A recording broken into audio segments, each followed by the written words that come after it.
brief introduction about the aviation industry. So the business and revenue models. Then how was the business before the pre-crisis, and then how the declaration of this pandemic has affected this industry, and we will see the impact analysis of this industry, and then the recovery scenarios, and finally we will see how the consumer confidence is affected and how we are coming back, and what is the next new normal.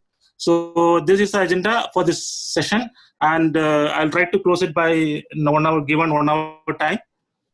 So let's start. Next.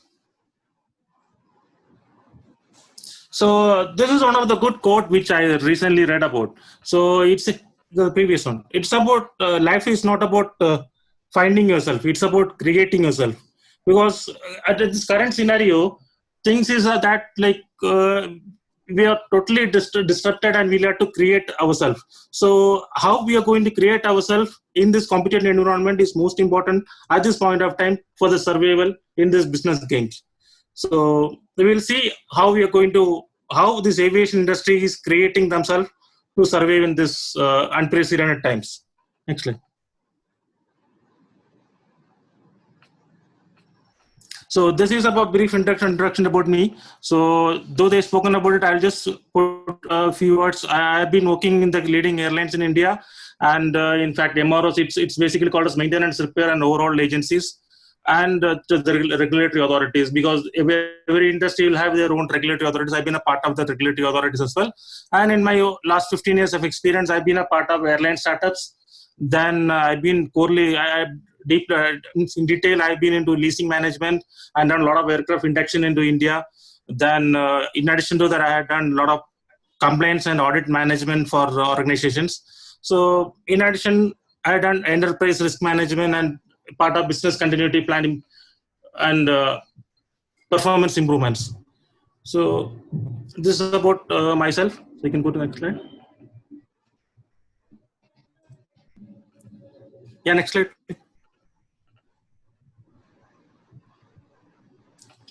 So yeah, next slide.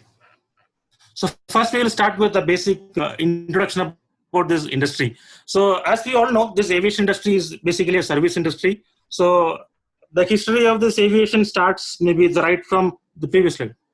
From 1903, when this first aircraft was invented and first aircraft was flown. Can you go to the previous slide? It is previous. This one. Yeah, thank you. So the history starts right from 1903, when Wilbur Wright and Oliver Wright first invented an airplane, and first they flown for 12 seconds. And then from there, the rapid development has happened. And by 1914, the first passenger airplane took off from St. Petersburg to Tamba in US.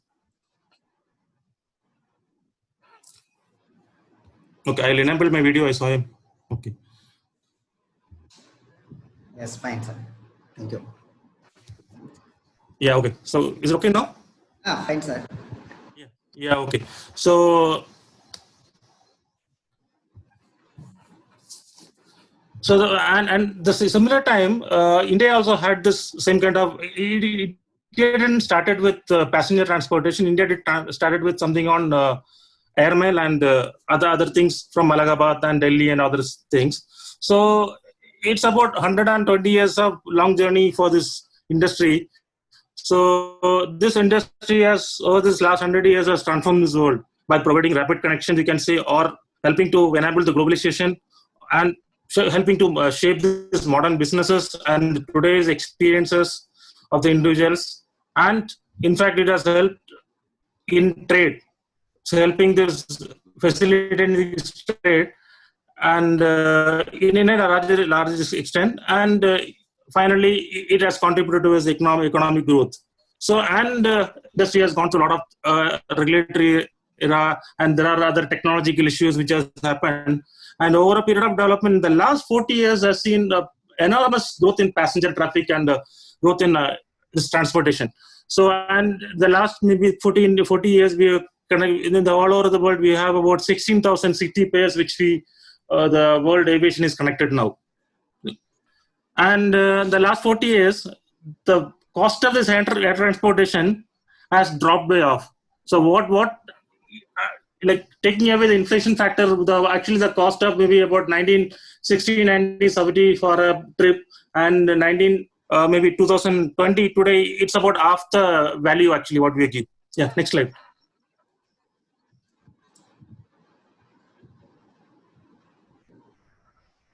Next, thank you. So if you look into the GDP contribution of what it gives about 2.7 trillion in global GDP.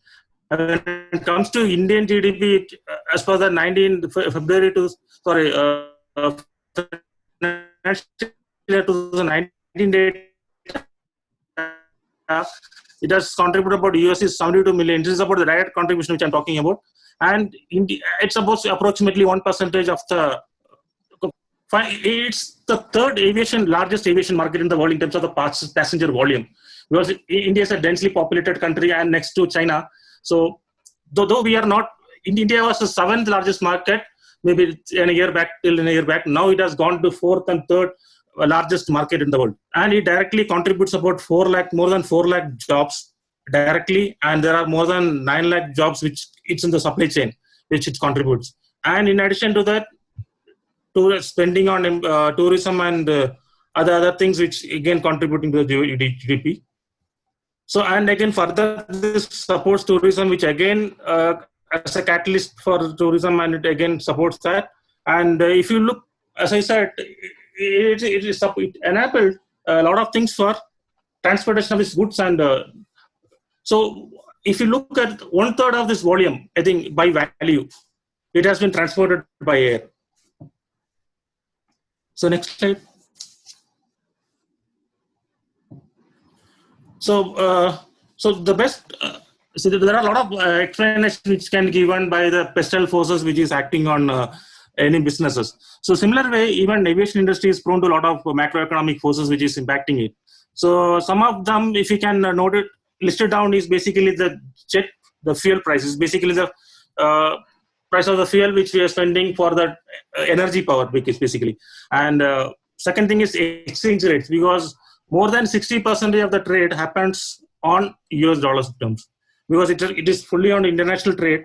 So there is a lot of impact from the change of this exchange rate, and it is also impacted by the political and environmental regulations, because not only of India, since it is operating to a lot of different parts of this world, so it is prone to affect by all these political regulations.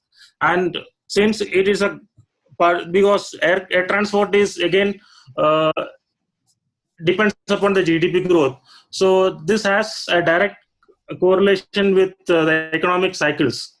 So whenever the GDP goes up, the airline revenue also goes up.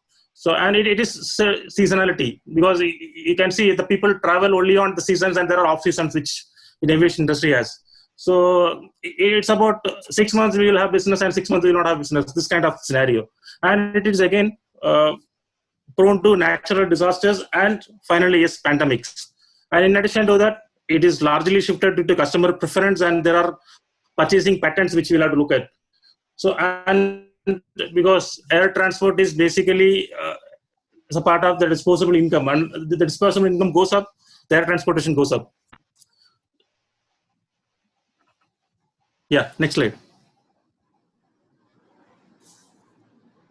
So putting that into this business operations point of view, so airline produces basically seat. At first point, airline produces seat, in the sense offers seat for a flight. So basically what we produce is seat, and which is calculated in available seat kilometer. So let's say if we are taking an airplane of 100 seats and it's flying for 1,000 kilometer for one trip, and so this 100 into 1,000 will give up my available seat kilometer for the flight. So the metrics which we used to calculate what we produced. So now finally it has been distributed. What we produced has to be sold out through distribution channels. So there are distribution channels which what we call as global distribution systems, and it can be distributed directly also through websites and all. So this is how we distribute the seats what we produced, and from there it is been sold at the highest possible price so that we get the maximum revenue out of it.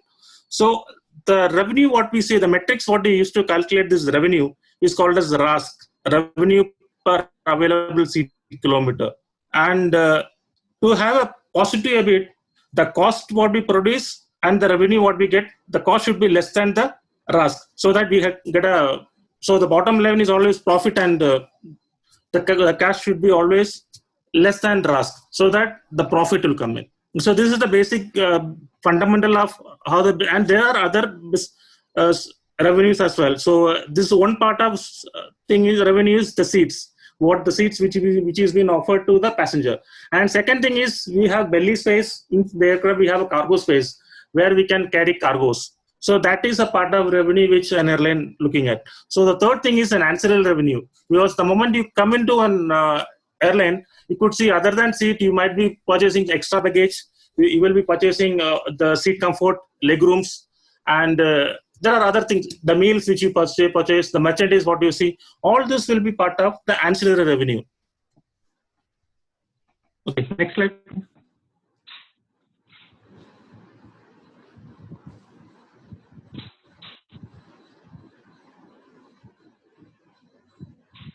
Yeah. No, the previous slide.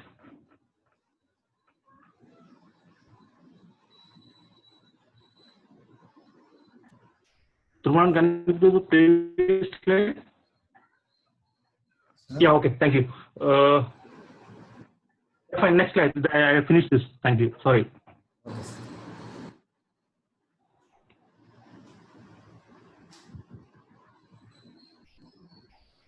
So when we spoken about this particular business, we have two different widely spoken two different business models. One is about low-cost carrier and one is about full service carrier. So basically, when we look at some of the business models, what we see as Indigo is a low-cost carrier, and what we see in the previous what which operated Jet Airways was a full service carrier, and Air India was a full service carrier. So what you see in what you as a product, what you get from this to airline will be different. So it basically that gives a business model for this airline. So this basically there are some basic differences between this two low cost carrier and the full service carriers. So when you talk about low cost carrier, they look into the point to point network. It's about how the network is connected. So and the other side, if you look into the full service carrier, they look into the hub and spoke and the linear methodology. So when we talk about hub and spoke, let's take Chennai as a hub. And if you are having, we are the other three operating an aircraft from, let's say, from Madurai, and we can have another aircraft coming from Hyderabad and another aircraft from Bangalore. So let's say we have three aircraft which is operating at the same time to Chennai, and this same aircraft, the passengers can move out to any of these channels from that hub. So when coming back to the point, the service is like limited. It can go from one channel to other channel. The passenger has to book another ticket from the second channel to the third point. But when it comes to hub and spoke, it can be the passenger can transport within the hub to any of these destinations. So, and there is another network methodology called linear. It is about it can start from Madurai, it can come to Chennai to Hyderabad. It can go like it jumps land, it go to about 3-4 destinations. This network system is called linear. So historically, when we look at this hub and spoke and linear methodology, there are actually the cost. This is what the additional cost which they'll have to facilitate to facilitate the passenger. They'll have to incur additional cost. To overcome that, they come out to the scenario of point to point. This is what this has given an additional cost advantage in the low cost carrier. And this low cost carrier offers single class. Single class in the sense, if you put an airplane of Indigo, all the seats are same, rather than about 2-3 seats about the front row, mid row. Other than that, entire seats are same. But if you go to Air India and see, you will have business class, you will have premium economy, you can have economy, first and second class, and all these different classes will be there. And third thing is the seat density. If you go on Indigo plane and see, it will have about 180 to 190 seats. And if you go on Air India for the same airplane or the same configuration, it will only have 160 seats. So the seat density, which gives an economies of density and which gives a cost advantage. And so in totality, this particular LCC model is having a high cost advantage when compared to the full service carrier. And if you see the last 15 years, almost all this in airline which is growing up is because of this low cost carrier. Only for the simple reason being India is a cost sensitive market. Okay, next slide. So as I said, there is a cost. Actually, there is a difference in the cost between this to full service carrier and the low cost carrier. So if you look into this graph, it shows actually if you take the available seat kilometer cost and the average trip length, you can say stage length. So the blue one which talks about on the top, which talks about the cost per stage length for a full service carrier. So this clearly shows there is a significant cost implications for cost structure. So that is the one which actually for having a cost advantage.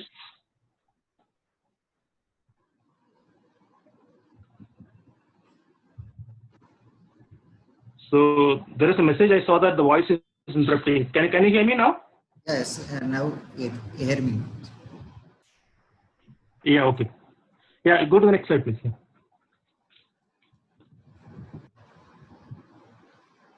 So in addition to this, if you look at what they look at, yeah. So because we see this low cost carriers, no frills carriers, and they don't give this bundling phase and all. So and they don't look into this union labors and this kind of things. And their employee per aircraft will be less than what we have for full service carriers. So this is the operating cost when we look at for a full service carrier and a low cost carrier. So the fuel cost will be the highest cost, which will be about 25% to 56% of the aircraft operating cost. And the benchmark cost is about 47% for fuel and 17% for maintenance. But most of the airlines are in around this. And if you look at the cost for available kilometer for the last, maybe for 2017, 18 this time, it was about, it ranged from rupees 2.9 to 3.2, and for a full service revenue which we got from that thing is about 9.5. Voice is clear? Yeah. I'm saying I see message. Sometimes it is break. Okay. Okay. So the average revenue what we have is about like for a CASK, you can the RASK is about 4.55. So this particular Sir, voice break. Not audible, sir. pie chart talks about how the okay. Just give me. Can you hear me now? Yeah, it's well done. Yeah. Okay. Clear, sir. No, it says again it is not audible. Let me check my audio connection. Just give me a minute.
Hello, sir. You can unmute.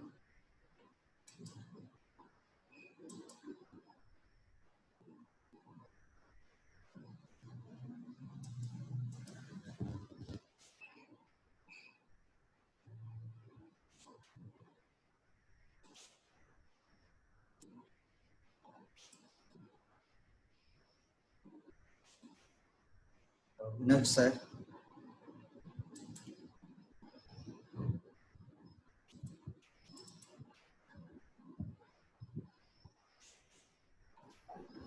Yes, sir. Okay, thank you so much. I was trying to unmute me for a long. I tried calling up also to the host. Okay, sir. Okay, now is it audible? Yeah, it is audible, sir, right? Okay, so sorry for the interruption which happened. So okay, so we were in the operating cost which we are talking about. So when we look at this cost, so the major cost is part of the fuel, and the second major cost is on the maintenance, and third major we can say is it's about leasing management, and then other things are variable cost, and which is marketing cost and other things which normally comes in. So this picture gives an overall granular picture of how this different cost components is working, and this differs from different airline based on their operating models. Next slide.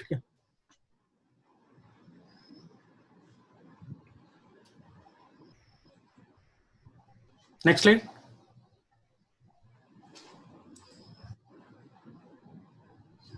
So if you putting all these travelers what we have in this airline industry, and if you try to put them in a customer segment or different classifications, you can see about 40% of the travelers it's about on coming on a business or like on a leisure traveler. On broadly we can classify them as a business traveler, leisure travel, and visiting friends and family. We can broadly this is how it has been categorized. And let's if you plotting the available inventory in the fare classes, and we can see there are high-end corporate and corporate travelers who actually comes in the last minute and who all actually buy double the charges. And there are mid corporate segments, again the discount people who look for holiday packages and leisure travels.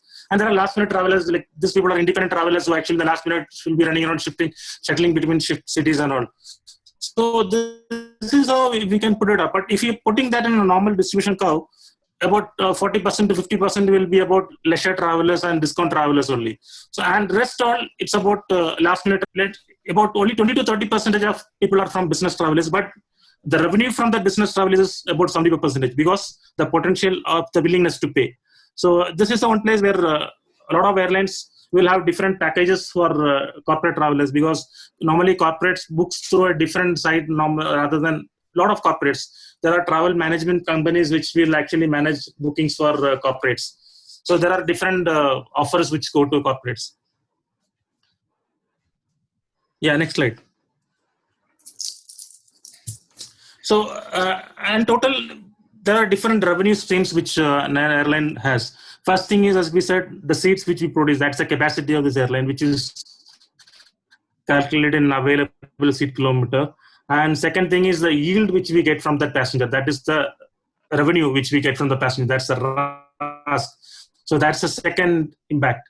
And third thing is the load factor, number of person on board. Let's say we have 100 seats on a plane and it's about 85% on board. So the load factor is about 85%. So the number of persons occupied on the capacity deployed. And the fourth impact factor is about the fees and other ancillary revenues which we get, like baggage service and other food services, what we do it on board. And the last is the cargo revenues. It's basically the transportation of this freight. So this is basically calculated in ton kilometer, and revenue is calculated revenue per passengers. This is how the different metrics we use it to see the revenues for. Next slide. So every business has its own value chain. Let's say for an airline, we have a value chain. We can, in broader terms, we can talk about there are manufacturers who produces the aircraft engines, and finally there are lessors who buys it and lease it out to airlines, and airlines operates it. when airlines operates when we are flying on an airplane, you should have some kind of, the moment you are on board and there are communications, the moment it starts flights, there should be some kind of infrastructure which is required for your airport infrastructure. Then other communication requirements. Let's say you are flying and en route. So there are communication requirements, there are surveillance requirements for whether the aircraft is flying on the right altitude, and there are different ground to air communication channels. So there is a infrastructure requirement in terms of communications, and there should be some persons who provide this navigations. So there are navigation and the communication service providers. That's an infrastructure which actually it's a part of the value chain. And there are service providers. Let's say one is a maintenance, repair, and overhaul agency, where because aircraft has to undergo periodic maintenance, and where MROs has to do some kind of maintenance. And this catering services, meals on board has to be provided, some other catering services, and ground services. The ground maintenance and the apron transports. With the moment you go out from the terminal to the airport, there will be buses which will be flying in. So those kind of ground services. And there are insurance providers. For it can be for passenger, it can be for aircraft as well, and it can be for airline business as well. So this is one part. And let's come into the distribution channel. Again, GDS is part of the value chain. Then travel agents, whether online travel agency and Yatra, Making It Trip, whatever you see, it's called as online travel agents. And there are other tour operators. There are small agencies which supports this. And there are, let's say, if it's on a cargo, there are UHL, UPS, and this kind of freight distribution system. They actually carry cargo worldwide. So with all this, if you look at, there is one point which you have to note down is, in all this value chain, aviation is the weak, airline industry is the weakest one in terms of the return of investment what they get. So aviation is actually on the weakest land. When we say that it earns actually the lowest return of assets when compared to the cost of capital. So, and this is a problem where the financial stability of airlines goes down. So if you can see in the previous thing also, Jet Airways has gone down, Kingfisher has gone down, all because of debit burdens and other management issues. So even after all these things, if you look at the historic growth of this airline, it has doubled actually the last maybe every 50. If you look at every 15 years, it's getting double. Actually, from 1988 to 2003, it is actually 2 times the volume of what we had in 1988.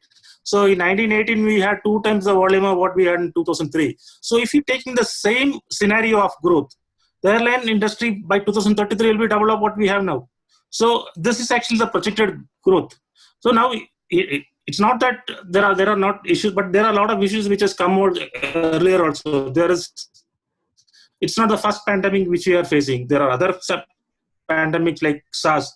There is another terror attack which has come on 9/11. So because it has put the 9/11 attack, which all beyond which happened in US and travelers basically.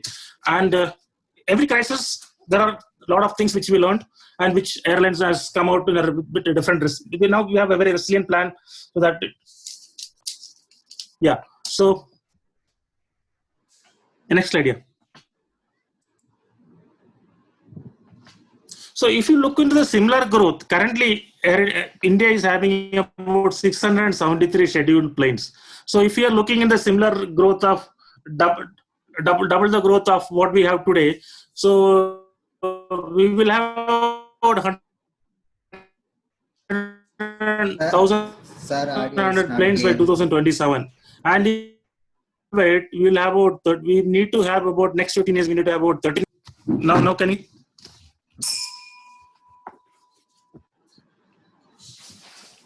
Now can you please? Sorry for the interruption. Your voice is not audible now. Is it okay now? Is it okay? Yeah, is it fine? Yeah, okay. So sorry because I stay near the airport and sometimes my network gets off. Okay.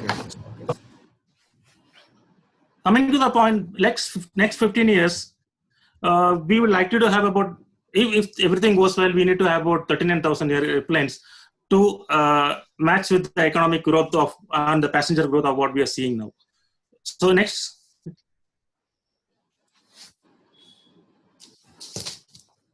So if you look at, so far everything was fine with all this growth. But the problem is because of this pandemic. So if you look at the business as usual, the previous last years and all, so if you plot it month ways throughout the year, every like it goes from 2016, 17, 18, and 19. So the total passenger carried is actually gone up over a period of time. And if you see the seasonality of how it's a 7 days moving average graph, which shows how it has gone up each year and how the seasonality is maintained. Now, if you look into the, so we had about, currently worldwide, we had about 26,300 airplanes, and the airplanes are grounded now. So we can say about commercial flights are down by 73.7%.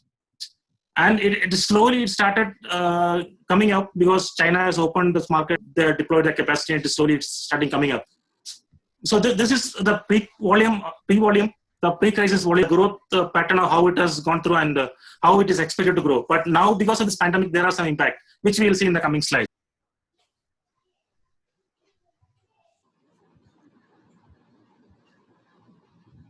So this is a good pictorial view of how it was about a year back. So Sir, your voice is breaking. This picture shows how this, in a world map, how this airplane is occupied. We have in currently. So we have hardly. Yeah. Can you hear me? Yeah. So. Yeah. Okay. So this is a pre-crisis volume which we had in our industry. These are the number of airplanes it is breaking, sir. Flying over us in a day. So like it's a snap India. Let's say I taken here in India we cannot even there, but here now hardly. Yeah. Still, your voice is breaking, sir. I think now it should be. Yeah, your voice. I think now it should be clear.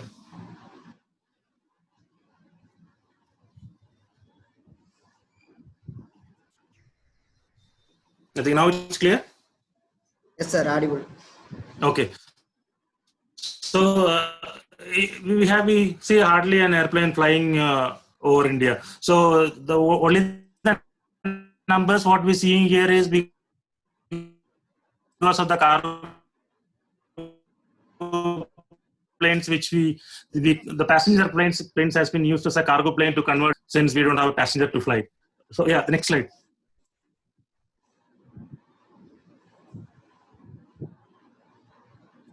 Next slide.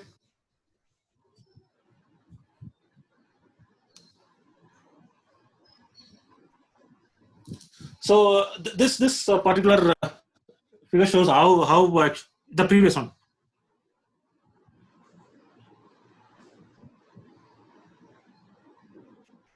Can I go to the previous one? Yeah, the previous one. No, the previous. Yeah, thank you. This one. So if you look at from the next one.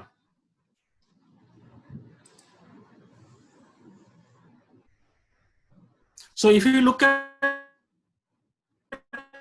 the day that WHO declared as a pandemic emergency, and when finally it is declared as a pandemic, so the number of destinations which we are operating, getting the restriction of travel has grown up. And similar way, the number of confirmed, it's again the number of destinations which they had travel destinations. So as on April 6, when Indian airspace also went on closure, so it had about 96% of the all world destinations has put some of the restrictions, and more than 90 destinations has completely stopped, and more than 44 countries has put their borders closed, and all this things happened. So which has put an drop in demand because of the restriction in travel. Next slide.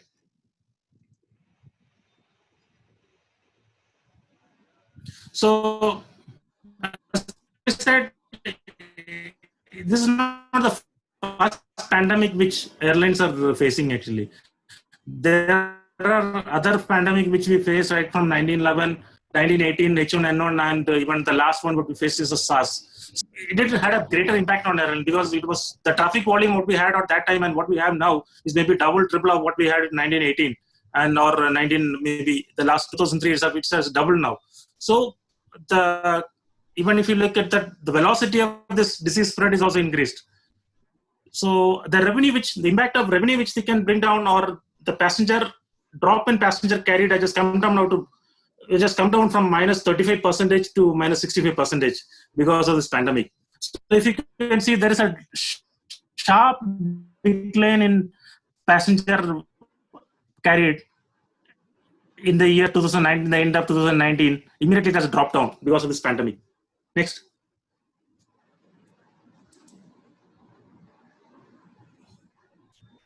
Next slide. Yeah, this particular thing talks about as SaaS impact. Since we have this SaaS impact, if you look at it, it shows a V profile. Actually, the impact has come almost about for 3 months. It has regained. It has recovered within 6 months. It has given a RPK reduction and a revenue passenger kilometer reduction only by 8%, and the revenue losses were only about 6 million. And that too for Asia Pacific Airline because it has not gone so worldwide. It has mostly impacted on Asia Pacific Airline. So and even this outbreak is controlled within 6 to 7 months time. So and currently this, if you look at the current pattern and the SaaS impact pattern, this SaaS impact pattern will give some information, but we cannot rely on this particular model to make a recovery pattern for this current pandemic. Next.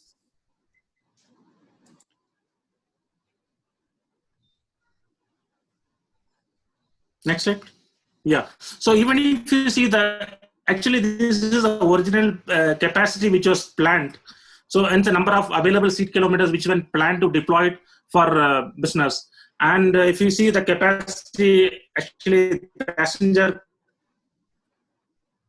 drop in capacity actually. If you see this is the planned capacity and this is a drop in capacity. It has dropped down drastically in demand and the gross passenger operating revenues has actually come down because of this. So this you can say is a drastic capacity cut. This is actually an unprecedented. We have never seen in aviation industry of such a drastic capacity cut or drastic demand and travel demands. Next.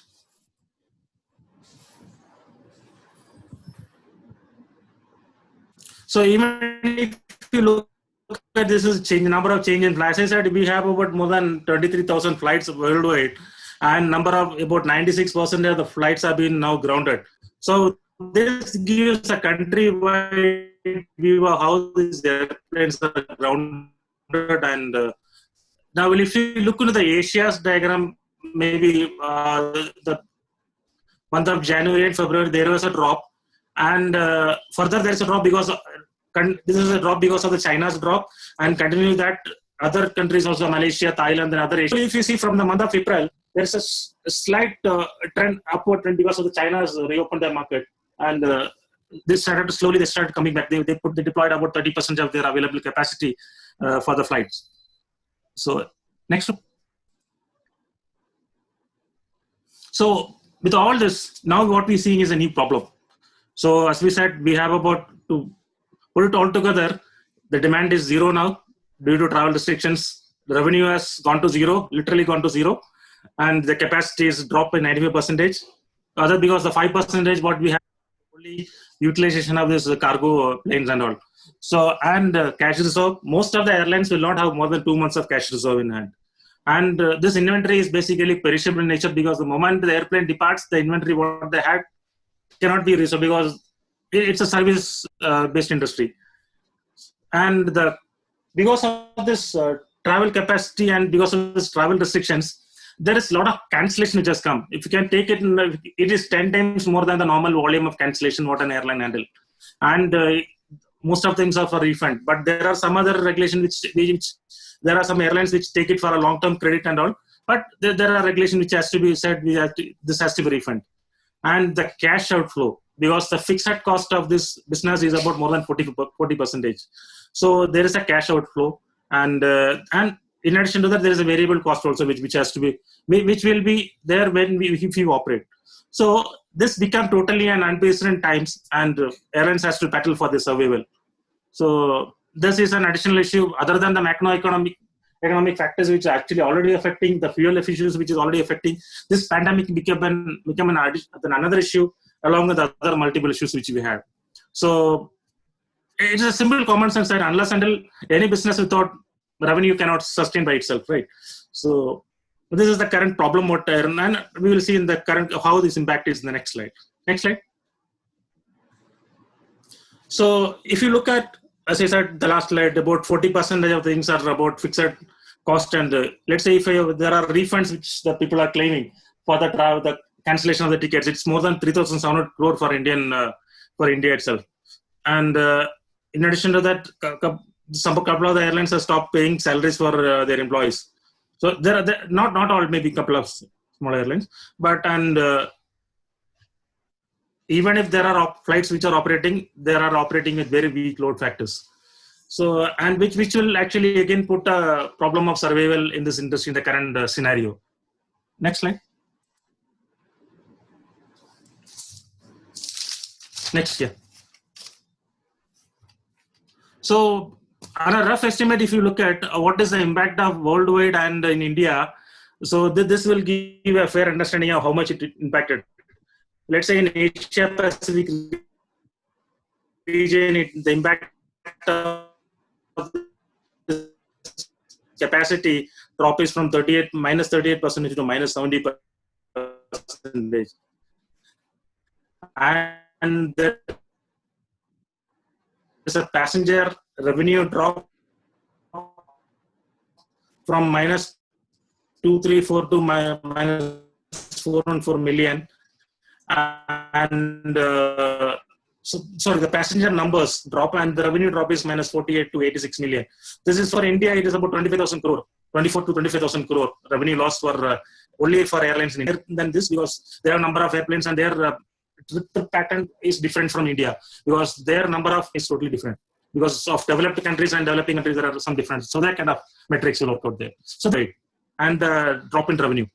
Next slide.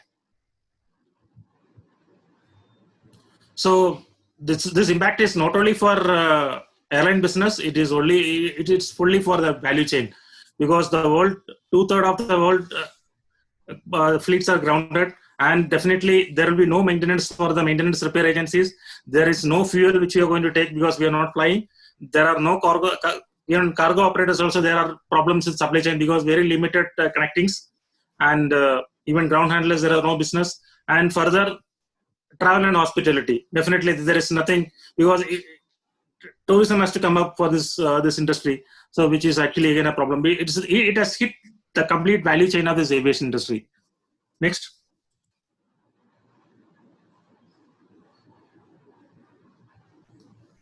So now there is a problem. Now the only thing which we can look at is we need to look at a business continuity now. I need to have some kind of recovery strategy so that I can come up with some solutions. And when you talk about solution, there is no prescriptive solution at this point of time, because the entire problem is an unprecedented scenario and nobody is having an answer how to go about it. Neither government has an idea how to control this virus, nor other businesses has an idea how to go about it, because all this we cannot predict it. So even if you look into a business continuity in a traditional point of view, the idea is we'll have to understand the risk, and then we'll have to convert, then we have to do a business impact analysis, then we'll have to develop a recovery strategy, and there are steps which goes on. Then finally we'll develop a business continuity plan, and finally we will test on over a period of time whether it is working good or not. So the idea is we need to develop a good risk mitigation strategy, and we'll have to come out with the best solution. That is what is possible at this point of time. So that is what the entire industry value chain is trying to cope up with this current scenario. And we will see how the Indian industry and world aviation industry is doing its mitigation strategies. Next. So when we talk about the mitigation problems or this problem, any problem will have its magnitude. So the magnitude of this current problem, we can take it in 4 different dimensions. So this dimensions are basically, one is about duration and travel restriction. Second thing is the time to recover, and the new normal, and the future growth. If you take in these 4 areas, So we can look at about how it is going to impact the entire business cycle or the entire scenario of even the next for the survival in this business. So when you look at these scenarios, let's say if the travel restrictions are longer, and there will be some changes which will come in the industry landscape. The structural changes may come up, and there will be fundamental changes in the consumer behavior. So currently there might be some of the fundamental behavior, some temporary changes which may now come into us. Now most of the people are even online. Even corporators have gone for online classrooms and all, online classrooms, online meetings and all. So if this particular thing is being extended for some more time, this will definitely going to affect. This will create a permanent change in behavior of the consumers, and definitely it's going to affect the travel pattern. Second thing, so that is how it is going to affect the recovery time. Let's say recovery time, if the outbreaks are continuous, it cannot be contained. It is coming. It can come up like it. Second wave is coming up or the third wave is coming up because it is prolonging for some more time. So this will put up some problem in. Again, the magnitude will go up. It will have some fluctuation in travel demand and volume. So then combination of these two things, this longer restriction period and the continuous outbreaks which is coming up, this can add up to. This will affect the historic growth rate. Actually, if you look at, we have a historic growth rate by 2033. We expected to grow about 2 times of what we are today. So if you are looking at, if this restriction are putting in a long term, this is definitely going to affect the historical growth pattern. And finally, the future growth will not come unless until there is some merger and acquisition, some kind of issues has to come up, complete fundamental structural changes has to come in so that this industry will sustain. Next. So if you look at, we can do one thing, airlines can look at what is controllable. If you look at the problems in a controllable and uncontrollable manner, if you categorize it, airlines can look at what it can control. So there are certain things when airline cannot control.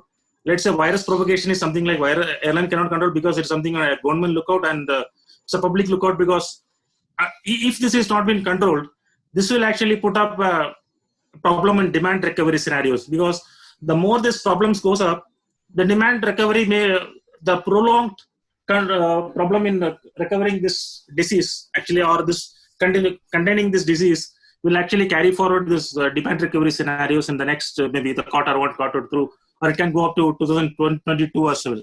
So this will affect the consumer sentiment and behavior. So this will actually finally again affect the business and leisure travel, because nobody is going to take a flight unless until they get a trust on whether traveling is safe or not. And if this thing continues, it's going to be market structure. That will be definitely going to affect the market structure, because if airline is going to drain out their cash and then they want to survive, they'll try and find out some kind of merger and acquisition, joint ventures, or a different kind of business patterns which they look at. The complete major structural changes may come up. So, and finally, the new normal may take in a different turn actually because of all this impact. So, and even the new normal, what we are looking at is the totally optimizing the fleet network. Let's say today we are operating about different 10 or 15 destinations or 100 destinations. So tomorrow the operation may be reduced to 40 or 50 destinations, because we will not have a demand for that particular routes, because people may not be willing to travel. Let's say Delhi Mumbai is one of the busiest route on the busiest route. So if the demand, if there is a problem that virus is not contained at that area, the travel pattern may come down. And even the business travelers, it is actually dominated by the business travelers. So business travelers may come down. So finally that route may not be viable. So it was one of the largest passenger, in terms of passenger volume, it was the highest traffic area. So it may be reduced. So this kind of issues may come up over a period of time if this particular problem, this uncontrollable factors are going up. So with all this, airlines has to develop some kind of plan so that we can make some kind of impact in the current problem, and so they can come out of these issues. Okay, next.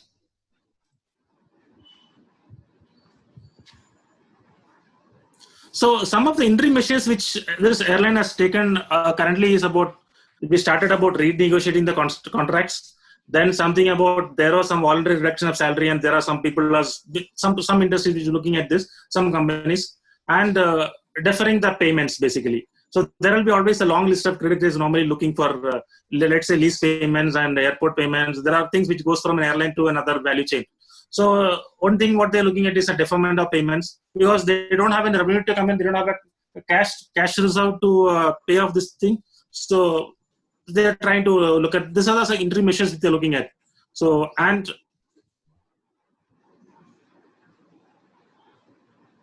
other thing which they're looking at is grounding the high operating cost of this. So there are, let's say, unit cost for an airplane operation for a route can be, there's a calculation for calculating what is the cost for operating an airplane from destination A to B. So that's, if the unit cost, there is a cost calculation for this. So they're going to utilize an airplane which is having a lowest unit cost, so that in this current scenario they can reduce the airfare with a reasonable profit manner, or at least a survival manner. So, and then since there is no volume, or since there is no demand to the airplane, some airlines may look up, because there are already over capacity there, because there is less demand, and monthly there is a fixed rental payment which has to go to the lessors, which airline cannot, which is actually a huge payment. So which airlines cannot afford at this point of time, keeping the aircraft grounded and paying their lease rentals. So there are chances that some of the airplanes may go back to the lessors, and there will be renegotiation to the leasing contracts as well.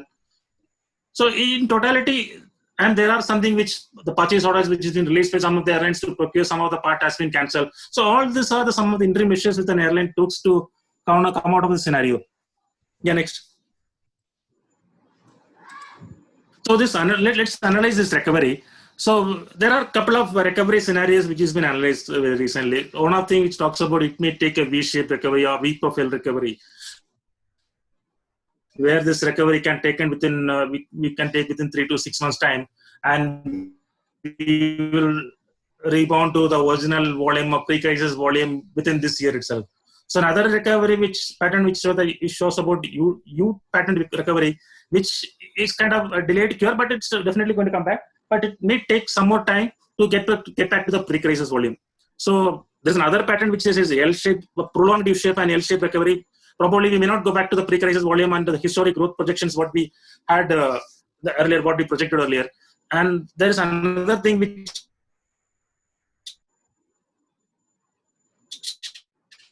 let's say if this particular virus is coming, and if there are different waves coming up, and which goes to a W scenario of this recovery may actually get prolonged for some more time. So which actually in totality we can put this three basic scenarios. First thing is we can say that the travel will rebound to this normal level, and second thing is we can say there will be a rebound, but there will be a delayed cure, and there is going to be recession. So if three scenarios which we can look at from this scenarios which has been put on the top. So, but any scenarios, industry is going to be changed forever, because we will not see the same industry of what we see in pre-crisis. Next. So putting that three scenarios into this one, rebound, let's say if the travel is affected, or the travel is affected for next 2 months, or less 2 months, this lockdown is for 2 months, and this flight from the winter plan, because there are two schedules which basically airlines look at, winter and summer schedule. So winter schedule is from the October, November time, and summer schedule is from the March, April time. So if there is a scenario that from the winter plan onwards, the airline may regain back its from Diwali onwards. Let's say if the passenger demands come up, it says there is a prediction that it may go up to the 100% of our pre-crisis volume.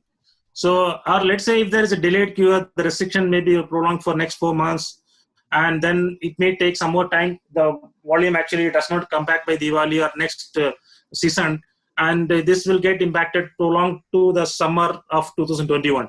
So, and even then we assume that by next summer we will have at least 90% of our what the lost demand will come up. And let's talk about recession scenario.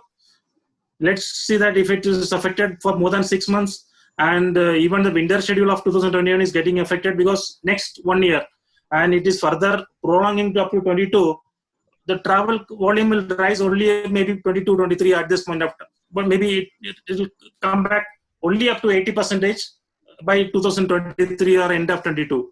So, but looking into all the scenarios, coming back, the rebound of coming back to pre-crisis volume immediately is ruled out, because we cannot, the SARS impact has given only 3 to 6 months of time, which cannot be that particular scenario cannot be put into the current problem, because that magnitude of current problem is higher than what we had at previous.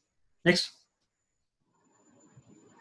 So putting all those into this recovery scenarios into pattern, if you look at and the pros and cons. So travel is a fundamental need. Every person wants to travel. Everybody, if you ask them if you want to travel, they would like to travel. So because disposable income goes up, they would like to spend on air travel or some other tourism destinations which they want. And second thing is, airlines have compared to the fixed cost and variable. So airlines has highest variable cost, because if they have they can control for some time, because if they have some good revenues coming in, this can be controlled. Because of the airlines which not running, this variable cost may not come up, and non-essential travels will come down. People will only travel if there is essential. So and the affordable air travels means if there is a low fare air travel, it will definitely going to come up. And with putting that all this scenarios, the likely scenarios of, there are three possible scenarios which we looked in. So maybe by 2021, mid of 2021, we may recover from all this and we may go to 100% of what we heard earlier. So next. But it is not enough. We need to see some more additional things, how it can come up. So there was a survey which happened early April, this 2020, with all senior executives and mid-level managers, executives of this industry worldwide. So, and they are trying to understand how they see like how it likely to recover from this pandemic and how long. So the most of the people, they said the travel is going to recover within 6 to 12 months time, and within 2 years time is about 45%. So even if you're taking an average, and most of the people said within 2 years time it is going to recover, and 6 to 12 months is about 34%. So even if you're taking an average, let's say in 18 months time, the pre-crisis volume, and their prediction is that even they feel that business traffic may come up. 63% feel that business traffic will come up first and leisure travel will come up later. So because business has to continue, but these predictions can change maybe over a period of time. I don't know how this disease is going to be get reduced, and so we still have to see this things has to be seen in a long time basis. Maybe next 2-3 months how this disease is going to continue. Next. So there was a survey for passenger confidence as well. Even if you ask a passenger when they plan to travel next time, so about 45% to 50% of the people have said they will wait for 2 or more months and they will travel, and about 30% they said about they'll wait for 6 or more months. So in totality, about some of them said not wait at all. In totality, about 50% of the travelers says they want to travel within a month or 2 months time. So the passenger confidence, we can see there is a travel need. And coming down to the other side, there is another pattern also. The fear factor is there. People may feel like travel is not necessary at this point of time, or they don't want to spend, or there is a fear to travel. So there are problem because of this unprecedented and unforeseen nature of this problems. Yeah, next.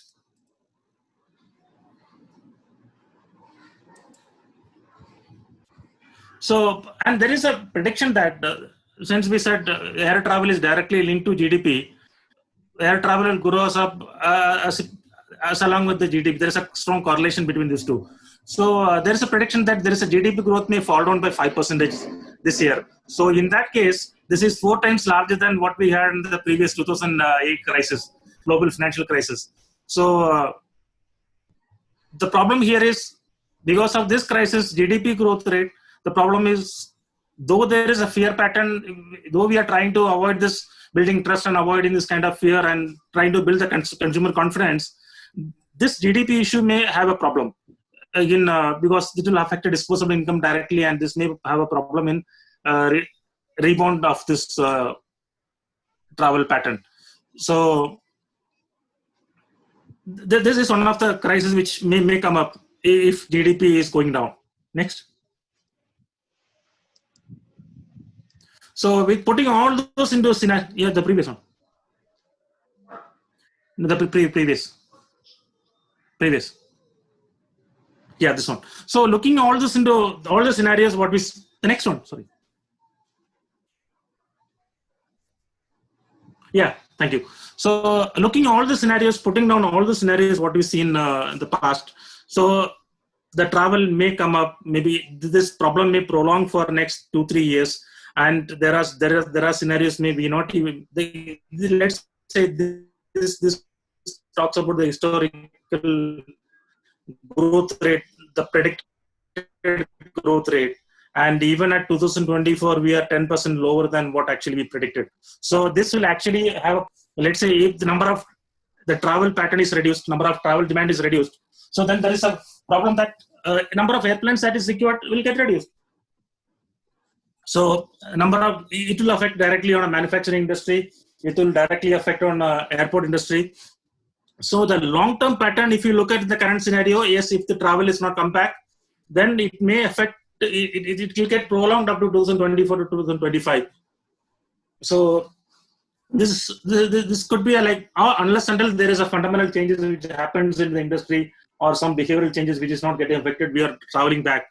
So which the possibilities of having that thing is yet to be explored. It is still on, because India is yet to see how this market is going to react, because we just started flying back in early this week. So India is yet to see how the passenger demand and all those things. Looking into the China recovery pattern, there are scenarios that it may come back, but Indian market cannot be compared to the Chinese market. So the travel pattern is totally different from these two different markets. So we'll have to wait and see maybe for a month more and see how this travel demand is picking up. So to have a clear prediction of whether it is possible to get our previous pre-crisis volume or the projected growth rates. Yeah, next. So with all this, business has to run, so it has to go for a new normal. So I like to refer to one of my article which I put on LinkedIn. It's on LinkedIn, which I wrote a month back. So what I feel is there are two things which you'll have to look at this point of time. One is to have a successful running, we need to build trust with passengers, the consumers. And second thing is we need to rethink the process. Because if you look at, first thing is currently most of the passengers may not look at on-time performance. They don't want to reach their place on time, or they are not worried about 5-10 minutes delayed. But their thing is they are worried about their hygienic or their sanitation, the airplane sanitation. And so airline has to do a lot of things into this. We can look at the cabin cleanliness. So, and second thing is there are a lot of things which in an airline, which been, or the business industry, they'll say develop based on the cow path, because a legacy team will come in, they will build some kind of processes. This has been running for throughout, they will maintain the status quo. So this is the time to rethink all this cow path theory or the cow path mechanisms, what they had in this processes. They'll have to rebuild their process and they'll have to rethink the way they do businesses. So, yeah, next. So I'll take another 10 more minutes to close this. I know I'm going out of time, but I'll take 10 more minutes. So there are some principles which we have put in to restart, because the biosecurity is one of the major concern to be secured at this point of time. So first is safety and security first. And we need to respond flexibly to this crisis, and it should be a scientific method. It's not that just like that saying something. And it should be scientific evidence that has to be brought into the consumers to say that they are good to travel in airplanes. So, and airline will again, it has to be key driver for this economic recovery, and it has to meet its environmental targets. When we talk about environmental targets, because the carbon dioxide emissions from the engines, which is again having an effect on the sustainability. So there are environmental targets which an airline industry has to look at. So, and again, there should be a harmonized standard which worldwide everyone has to follow. So these are the principles at which the airline industry is going to restart. Next.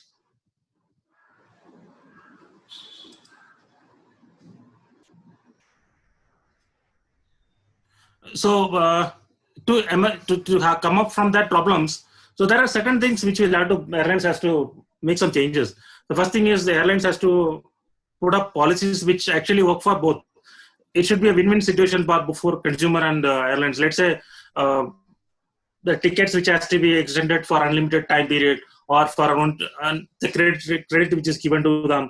for without penalties. This kind of things are going to help. It is a win-win situation for airline and passenger as well. So it is not just about informing; it's about reassuring it. Every time they have to reassure that they are safe in airplane. So just by sending an email, it does not help them. Actually, they should feel it. They should perceive it. This is going. There is no potential biosecurity threat in the aircraft.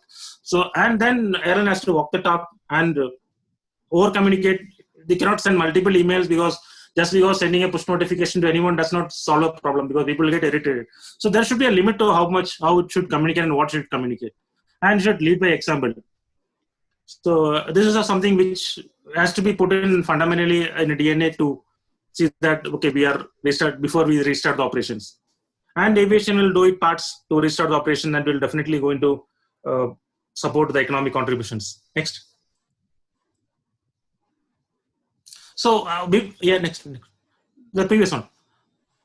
Yeah, thank you. Yeah, next one. Sorry. Yeah, thank you. So there is something which is going to be changed, the passenger experience basically. Right from the time you book the ticket and till the time you board to arrive the airport, then you depart, then you get to the departure airport, then in flight, and finally in the arrival airport until the time you go back. There are some kind of experience which is going to be changed.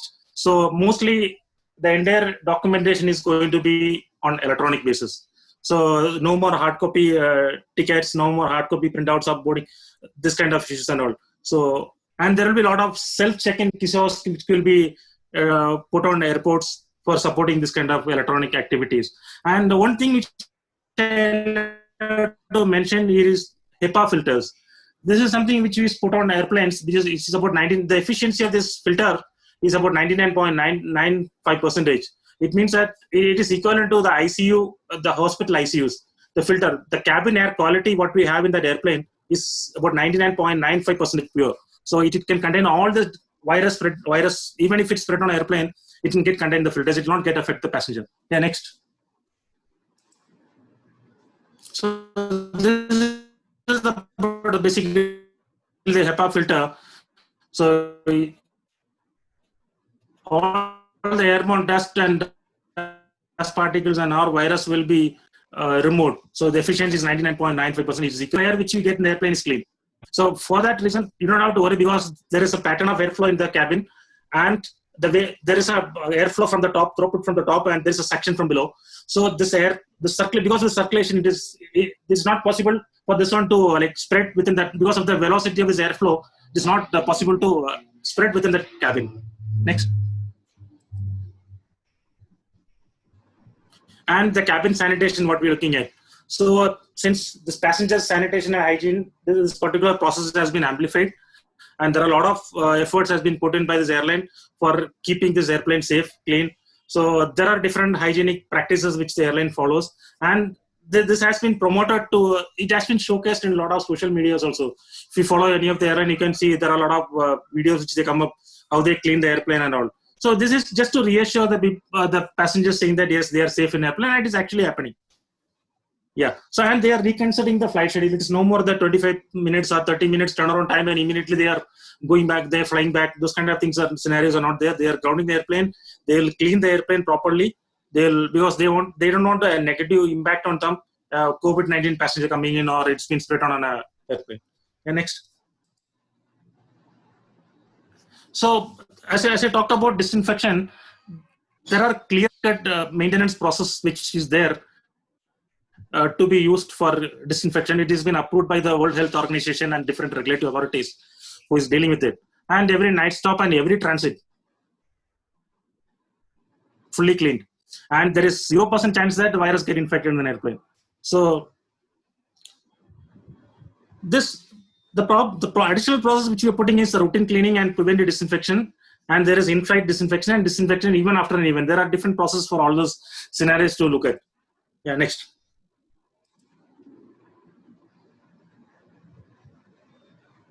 Next. So if you look at, these are the news clippings which has come in.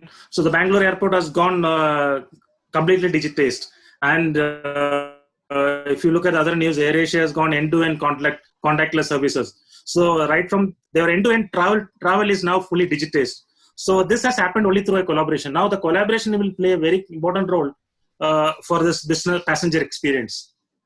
So which we can see over this will get matured. As a preliminary stage, they put a lot of efforts to support passengers to make this passenger travel very seamless travel experience.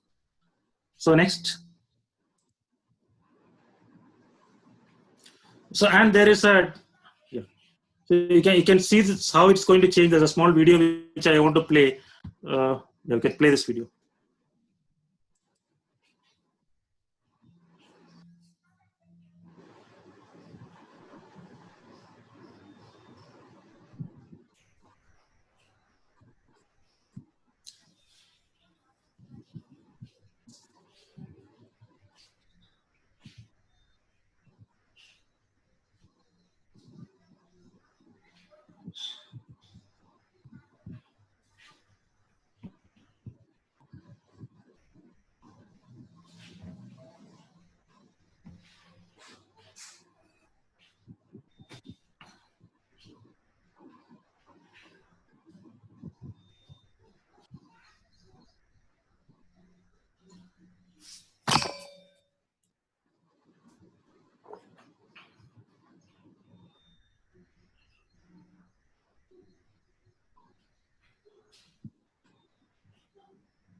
Yeah. So looking into the scenario, currently the problem is survival of the safest. So and the one who the organization which put up a lot of end-to-end safety methods will definitely have a higher end on the survival, and there should be some kind of continuous ticket flexibility so that without penalty, which will support the passengers also coming in because of this unpredicted times.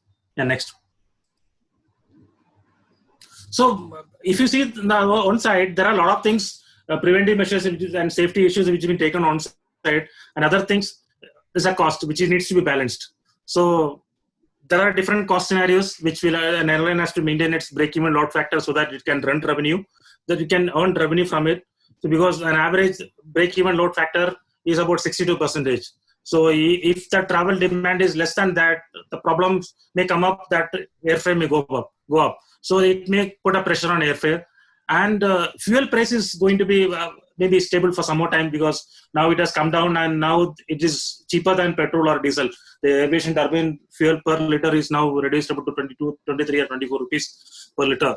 So for kiloliter it is about kiloliter it is about 23,000 something like that. The last information which I have. So it is going to be stabilized. It is somewhere nearby this for next maybe for a year.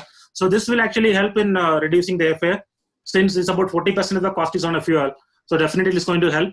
And yes, this excess capacity, since there's a lot of overcapacity, then already there are a lot of airplanes which is on ground, they need to utilize it. So definitely airlines will try to reduce some fare and they will optimize the fare so that there's a win-win situation for both passenger and airline as well. So, and this demand is actually weak, which may put pressure on downward pressure on the fares. So since there is lower utilization, because again there is a correlation between the utilization of this airplane and the revenue which is coming up. So which may again affect. So there will be different pros and cons and upward and downward pressure on this cost balancing scenarios. So which actually is a detailed thing which we can look at, which will actually airlines has to balance this cost, giving a safety, additional safety, enhanced safety at one side and balancing the cost at the other side. So for that survival. Next. So as a long-term measures, you can see there are a lot of technological increase to give a better hygienic thing. There could be a possibility that touchless seats with Bluetooth can come up. So there are inventions going about how it can modify the cabin and how it can. So that is on a long term. If things are going up a long time and touchless laboratories, there are chances that it depends upon how long this disease is going to stay with us. So. And then in airport also you can see facial recognition. So no more like boarding ID cards. So this ID cards maybe looking at your face itself. There are some airports already which has already started. facial recognition technology, which is again I think ML technology which they are using it. So this all will come up. So which all will be there, but only thing is the willingness to pay for this particular experience is what customer is willing to pay. So this all matters. So we depend upon this, and based on the scenarios, safety and this cost balancing scenarios, you may see this industry coming up. Yeah, next. So on a long term, when we embrace this new normal, there are some fundamental shifts which we look at throughout this industry. About basically, it can shift towards localization, and digital will really getting good push. And the main thing is most of the business will move towards the variable cost model, because even airline also fixed cost is higher. So about 40% is fixed cost. They may look at some more variable cost because trying to reduce that fixed cost. And the supply chains, because now the entire supply chain is totally disrupted. There is no things which is coming to us. Let's say even for maintenance, none of these items, the components or anything which is coming from the other countries. We are totally different from the foreign countries for all this, the maintenance, repair, and this kind of things. Nothing is happening because of this travel disruptions. So there will be a fundamental rethinking in about all these problems, and try to build agility on the processes what we have. So with all those things, in the new normal business we look at. Next. So with all this, I'll come to my conclusion of this my personal webinar. So together with the capacity, not only the capacity, there should be control over cost as well. These two things will be the top priority for coming days in airlines. And having said that, companies which has a data-driven approach and which is supported digitally, and which will have a better chance to come out of this problem and survive stronger in this COVID-19 crisis. So I wish you all of you a safe flight next time when you're flying, and stay safe. And can you go to the next slide? So as we said in the beginning, it's all about creating yourself. When we talk about creating yourself, it's about discovering our hidden potential and challenges that we are facing. Like COVID-19 is a challenge which we're facing, and we have to be evolved to the better person or an organization which can further, like which we inspire to be. So, or based on our, if you put it in the organization point of view, based on our vision. So this is how it can come up. And with this, I would like to thank Annai College of Arts and Science for giving this opportunity to have a webinar on this thing. And I would like to thank Dr. S.P. Manikyavasagi, Principal Madam, and the other organizing committees, and especially Professor J. Supleshmi Madam, the director of this program. In fact, I had for selection of this topic and telling me what actually they are looking at. So it was really nice, and I should like thank you. And now we can go for a question and answer if there is something to answer. Next slide.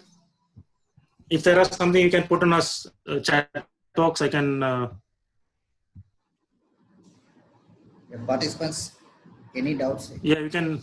Any doubts, questions, you can put on the chat box. Put in chat yeah. box.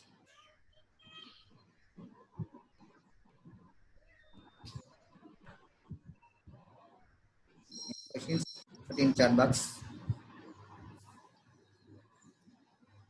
So we are seeing only a very good presentation, sir, and all the things. But if there are some good some questions which you would like to ask, please. I have put my contact details there. If in future something you would like to know about aviation, I have put my email ID and my phone number, so you can get in touch with me.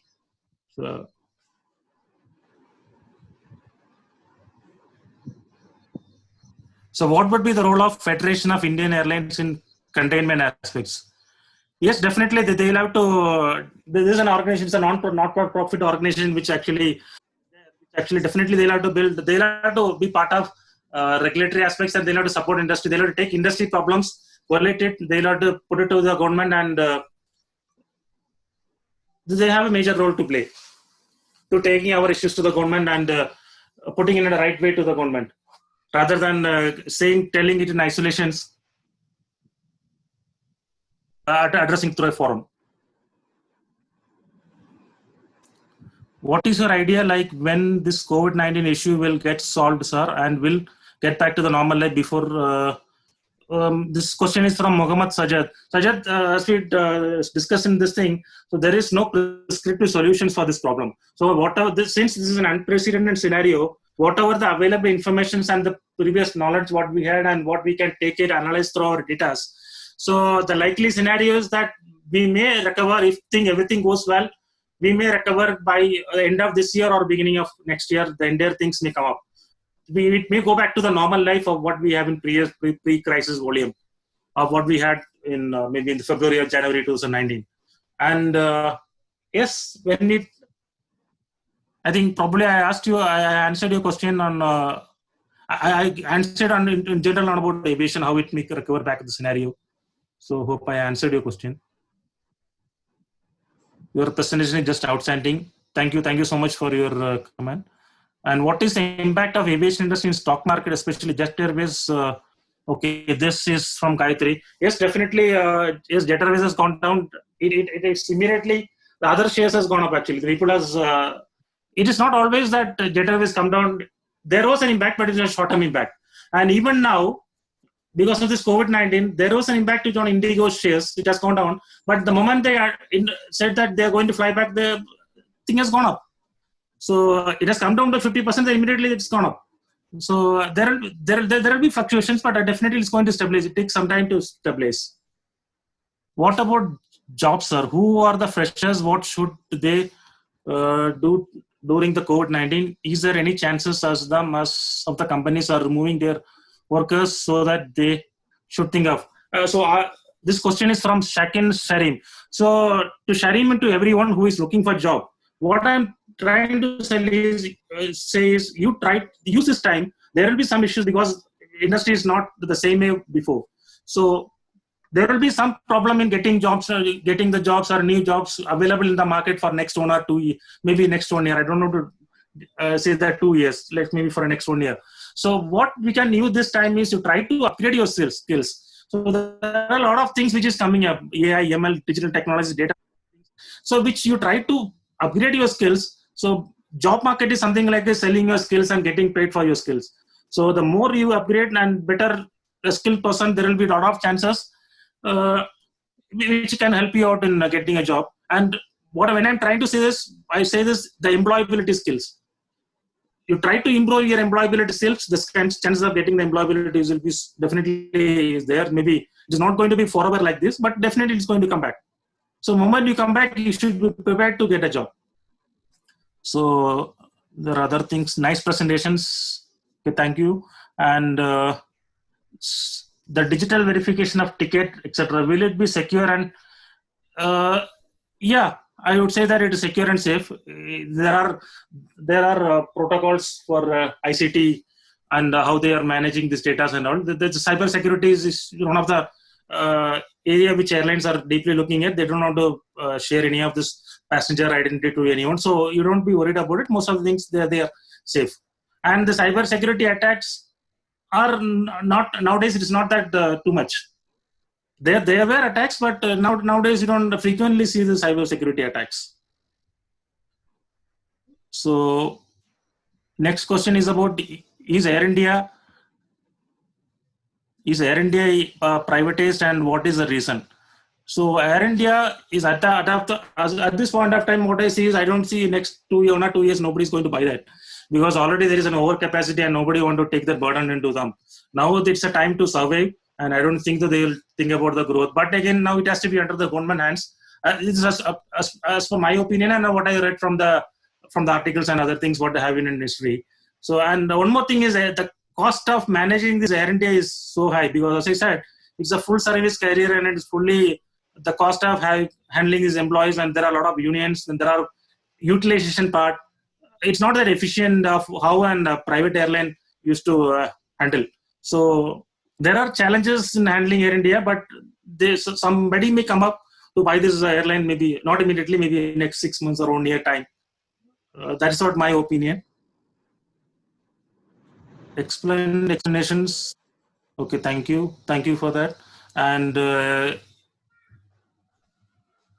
there is a question, will this PPT be available? Okay. Can you get the PPT for your can we get a PPT of your explanation? Okay, let me discuss with the college and then I'll get back to you on this. So I think if it can be shared, then the college may definitely provide it to you. So, and there are other feedbacks coming up. Nice presentations. Thank you. And definitely thank you that, okay, what are the current situation of Indian air transport and other countries? So this is what we've been discussing, the current situation. So in India, we just started, only 1/3 of the capacity has been deployed for flight, and we may come up maybe in next 3 to 4 months time, the additional capacity. We are looking at a calibrated growth. It's not that the entire capacity has been deployed, because we'll have to wait for a passenger demand to come back. So when demand comes back, then we'll have to put our capacity and see.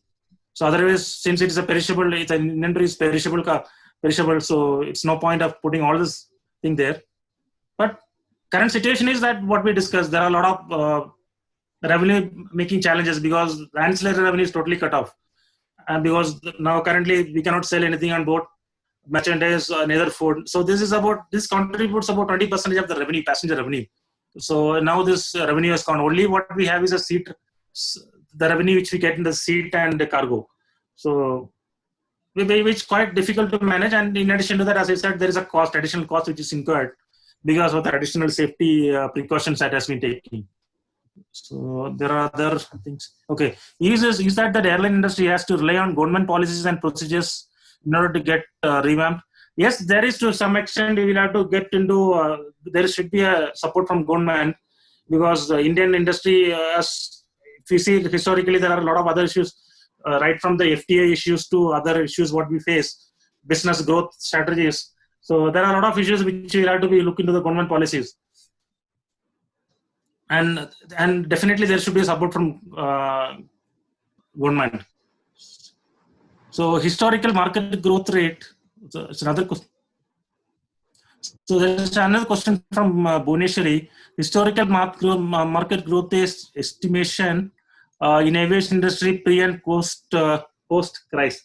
So there is no such estimations which is made for the next how it has to be. What we are trying to look at is we'll have to go back to what we have did pre-crisis. So we are looking at the scenario. We'll have to go back to of 39,000 aircrafts in 2031, and we have a vision of Vision 2040 and Vision 2050 for aviation industry in India and worldwide.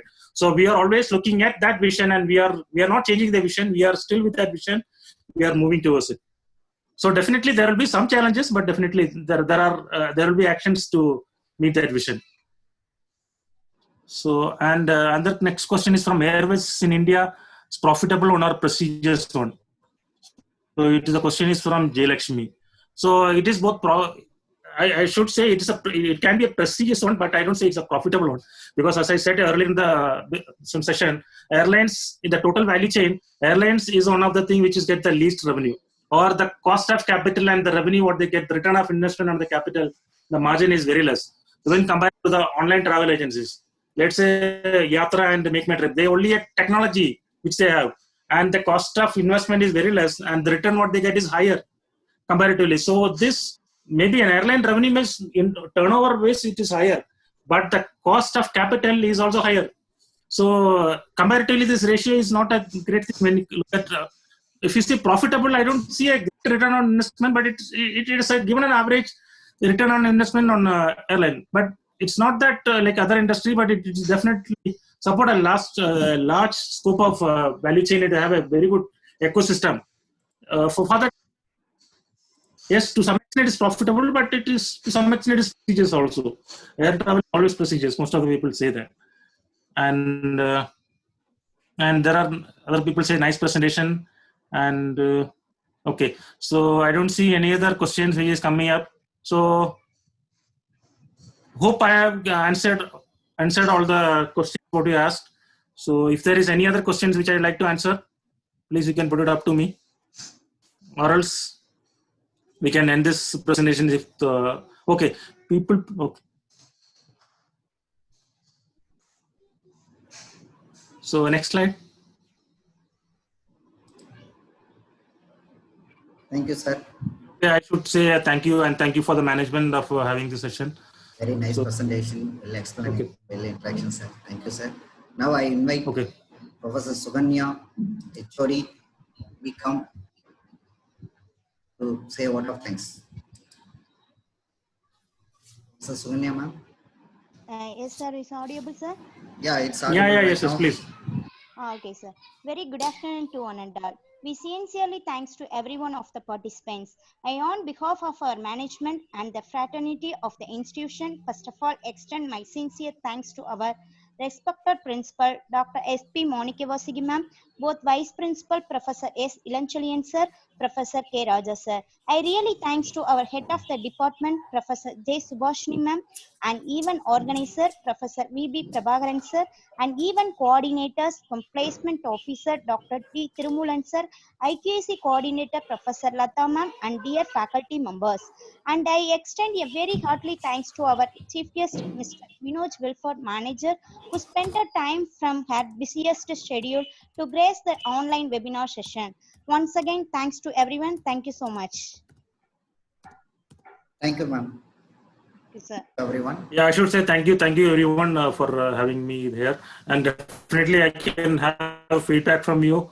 And okay, so there were some other technical hitches which happened in between. So apart from that, I hope that the session went well. So I thank you.